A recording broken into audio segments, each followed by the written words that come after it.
Welcome back to my channel. మనకి Indian Institute of Technology of Tirupati ఉంది కదా.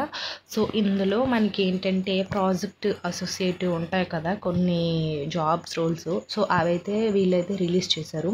So దీని గురించి కంప్లీట్ ఇన్ఫర్మేషన్ అనేది మనం ఈ వీడియోలో అనేది తెలుసుకుందాం. సో మీకు ఏమైనా డౌట్స్ ఉన్నా, మీకు ఏ టైప్ ఆఫ్ జాబ్స్ కావాలన్నా సరే కామెంట్ చేస్తే నెక్స్ట్ వీడియోలో అనేది చేస్తాము. అండ్ ఆల్సో మన టెలిగ్రామ్ వాట్సాప్ ఛానల్ కూడా ఉంటాయి. ఎవరికైనా ఇంట్రెస్ట్ ఉంటే జాయిన్ అవ్వండి, లేకపోతే వదిలేసేయండి. అండ్ నాది ఒక చిన్న రిక్వెస్ట్, మన ఛానల్ ఎవరైనా ఫస్ట్ టైం చూసినట్లయితే వీడియో లైక్ చేసి షేర్ చేసి సబ్స్క్రైబ్ కూడా చేసుకోండి. చిన్న సపోర్ట్ మన ఛానల్కి అయితే ఇవ్వండి. ఇప్పుడైతే మనం వీడియోలోకి తెలుపుదాం. సో ఫస్ట్ ఇక్కడైతే చూసేయండి ఏమి ఇచ్చారు. మనకి Indian Institute of technology Tirupati అనేది ఇచ్చారు కదా. Centre for sponsored research and consultants అయితే ఇచ్చారు. అయితే ఇందులో మనకి applications are invited from eligible Indian nationals for project associate positions. Sponsored project undertaken at IIT Tirupati అనేది ఇచ్చారు. సో ఇక్కడ ఇండియన్ నేషనల్స్ ఎవ్రీవన్ అంటే మేల్ అయినా ఫీమేల్ అయినా ఎవరైనా సరే అప్లై అనేది చేసుకోవచ్చు అని అయితే ఇక్కడ వీళ్ళు ఎక్స్ప్లెయిన్ చేశారు. సో స్పాన్సర్డ్ ఎవరు చేస్తున్నారంటే ఐఐటి తిరుపతి ఉంది కదా. సో అయితే మనకి ఇందులో వీళ్ళు ఏంటంటే ఇక్కడ చూడండి కంప్లీట్ ఇన్ఫర్మేషన్ అనేది ఇచ్చారు కదా. So first of all position, so project associate అనేది ఇచ్చారు.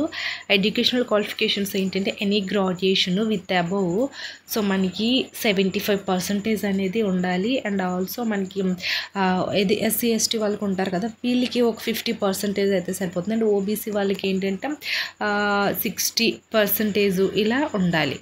సో అది ఇందులో మెయిన్ వచ్చేసరికి అంటే ఇంకా అదరు ఎవరుంటారు అన్రిజర్వ్డ్ ఉంటారు కదా, వీళ్ళైతే వీళ్ళకి ఏంటంటే మినిమం 75%. అండ్ మనకి ఓబీసీ క్యాండిడేట్స్ వీళ్ళు ఉంటారు కదా, వీళ్ళకి ఒక 65% అనేది ఉండాలి. అండ్ ఆల్సో మనకి ఎస్సీ ఎస్టీ వాళ్ళు ఉంటారు కదా, వాళ్ళకి 55% అనేది మినిమం అయితే ఉండాలి. సో అది అయితే మినిమం గ్రాడ్యుయేషన్లో అది ఉండాలి. సో అది. అండ్ నెక్స్ట్ వన్ వచ్చేసరికి ఏంటంటే రీసెర్చ్ ఏరియాస్, అంటే మనకి రీసెర్చ్ ఏరియాస్ ఎక్కడెక్కడ ఉంటుందో అంటే మనకి ఐఐటి తిరుపతిలో రీసెర్చ్ ఏరియాస్ అనేది ఉంటుంది. సో ఫస్ట్ ఏంటంటే mechanical engineerings and chemical engineerings and polymer science and technology, food technology. So main వచ్చేసరికి రీసెర్చ్.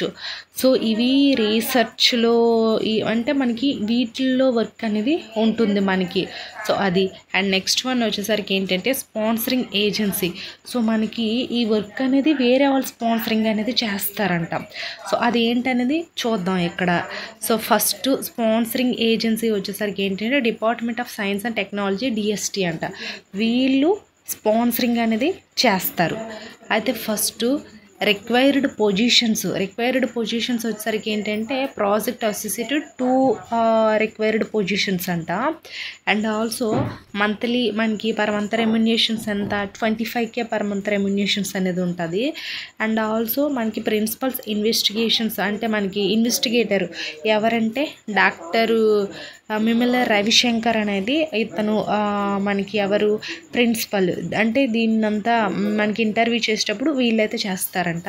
అండ్ ఆల్సో డిపార్ట్మెంట్ ఏంటంటే మెకానికల్ ఇంజనీరింగ్ కింద ఆ డిపార్ట్మెంట్ అనేది వస్తుందంట. సో ఇవి మెయిన్. అండ్ మ్యాక్సిమము మనకి ట్యూనర్ ఆఫ్ ఏజ్ అయితే మనకి అసైన్మెంట్ వచ్చేసరికి 24 months ఉంటుందంట. అండ్ బ్రీఫ్ ప్రాజెక్ట్స్ అంటే ఇందులో మనకు చేయబోయే వర్క్ అంటే రోల్స్ అండ్ రెస్పాన్సిబిలిటీస్ కాదు ఇది. అంటే వాట్ వర్క్ ఏంటనేది ఇక్కడ వీళ్ళు ఇచ్చారంటే experimental work, field training program and traveling the field work activities, video editing and also social media management. So ఇవి ఉంటాయంట మనకి. అంటే ఈ ప్రాజెక్ట్ యొక్క వర్క్ ఈ విధంగా ఉంటుందని చెప్తున్నారు. అండ్ ఏజ్ లిమిట్ వచ్చేసరికి ఏంటంటే మీలో 28 years ఇచ్చారు. అండ్ ఆల్సో ఏజ్ రిలాక్సేషన్స్ కూడా ఉంటుంది. And last date of application ఎప్పుడంటే మనకి ఎప్పుడు ఇచ్చారు అంటే ఈ ఉంటుంది కదా May 7th లోపు అనేది last date of application. And application link ఇది ఉంది కదా, ఈ లింక్ను యూజ్ చేసి మనం ఎలా అప్లై చేయాలి ఏంటనేది చేసుకోవచ్చు. అది. అండ్ ఇంకా నెక్స్ట్ వన్ వచ్చేసరికి ఏంటంటే ఇక్కడ చూడండి, eligible candidates must attach detailed CV maximum 3 to 4 pages specifying their qualifications and experience with మనకి scanned copies and mark sheets and certificates from 10th class till date అని అయితే ఇచ్చారు. సో వీళ్ళు ఏమంటున్నారంటే ఇక్కడ ఎలిజిబుల్ ఎవరైతే మీకు ఇంట్రెస్ట్ ఈ ప్రాజెక్ట్ అసోసియేట్కి ఎవరైతే ఎలిజిబుల్ అవుతారో క్యాండిడేట్స్ వాళ్ళు మినిమం మీ CV అంటే ఏంటి, రెజ్యూమ్.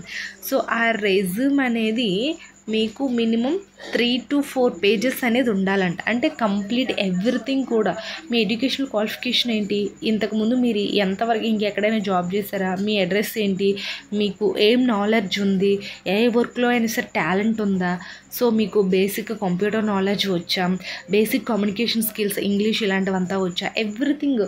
అంటే 6th to 10th వరకు ఎక్కడ చదివారు అది complete information with till date కూడా ఇచ్చారంట. సో ఇక్కడ డేట్ కూడా మీరు ఎవ్రీథింగ్ కూడా గ్రాడ్యుయేషన్ వరకు కూడా ఎక్కడ చదివారు, ఎంత పర్సంటేజ్ వచ్చింది, ఏ కాలేజు, ఏ ఇన్స్టిట్యూటు, ఎన్ని మార్క్స్ వచ్చాయి, ఏ ఇయర్లో పాస్ అయ్యారు, ఇలా ఎవ్రీథింగ్ డేట్తో సహా వీళ్ళు ఏమంటున్నారు ఆ రెజ్యూమ్లో. సో మినిమం ఎంత చెప్పారు, 3 to 4 pages అనేది కంపల్సరీ ఉండాలంట. సో అది. అండ్ నెక్స్ట్ వన్ వచ్చేసరికి ఏంటంటే the short listed candidates will be informed by email only. Selections will, ఇక్కడ వీళ్ళు ఏంటంటే the short listed candidates will be informed by the email only. Selections will be based on the qualifications అయితే ఇచ్చారు కదా. వీళ్ళు ఏంటంటే ఇప్పుడు సమ్ మెంబర్స్ చాలామంది అప్లై చేస్తారు కదా, అందులో షార్ట్ లిస్ట్ చేస్తారు. సో షార్ట్ లిస్ట్ చేసి విల్ బీ ఇన్ఫార్మ్డ్ బై ఆ ఈమెయిల్ ఓన్లీ. అంటే మనం అప్లై చేసేటప్పుడు ఈమెయిల్ అనేది ఉంటుంది కదా, దానికి ఆఫ్టర్ వీళ్ళు ఏంటంటే ఈమెయిల్కి మెయిల్ రీసెండ్ చేసి వీళ్ళు ఏంటంటే కమ్యూనికేట్ అనేది అవుతారు. కమ్యూనికేట్ అయిన తర్వాత ఆఫ్టర్ మీకు ఎలా ఉంటుంది, selections will be based on the qualifications. So based on the qualifications with merit చెప్పాను కదా, మినిమం అన్రిజర్వ్డ్ వాళ్ళకి 75%, మనకి నార్మల్ జనరల్ నార్మల్ OBC వాళ్ళకి 65%, SC ST వాళ్ళకి 55%. సో ఇది based on me educational qualification with percentage. So అది main. And మీకు ఇంటర్వ్యూలో పర్ఫార్మింగ్ అనేది ఉండాలి. సో ఇంటర్వ్యూ చేస్తారు కదా, ఆ టైంలో మీరు మంచిగా పర్ఫామ్ చేశారనుకోండి, మంచిగా అన్నీ చెప్పారనుకోండి, సో దానిపైన కూడా బేస్ అయ్యి అనేది ఉంటుంది అది. అండ్ ఇక్కడ మీరు సెండ్ చేయాల్సిన రెజ్యూమ్ ఎవరికి, ఈ మెయిల్ ఐడి ఉంది కదా, సో దీనికి ఏంటంటే మనం సెండ్ చేసేవచ్చు. మీరంతా ఒక ఉంటుంది కదా, ఈ మీ యొక్క CV అనేది కంప్లీట్గా మంచిగా రెడీ చేసుకొని వీళ్ళకి సెండ్ చేసి ఆఫ్టర్ వాళ్ళే మీతో కమ్యూనికేట్ అవుతారు, మీ రెజ్యూమ్లో మీరు కంప్లీట్ ఇన్ఫర్మేషన్ మంచిగా ఇస్తే. సో ఇది. ఐ హోప్ ఈ వీడియో మీకు ఇన్ఫర్మేటివ్గా ఉంటే లైక్ చేసి, షేర్ చేసి, సబ్స్క్రైబ్ కూడా చేసుకోండి. Thanks for the watching this video.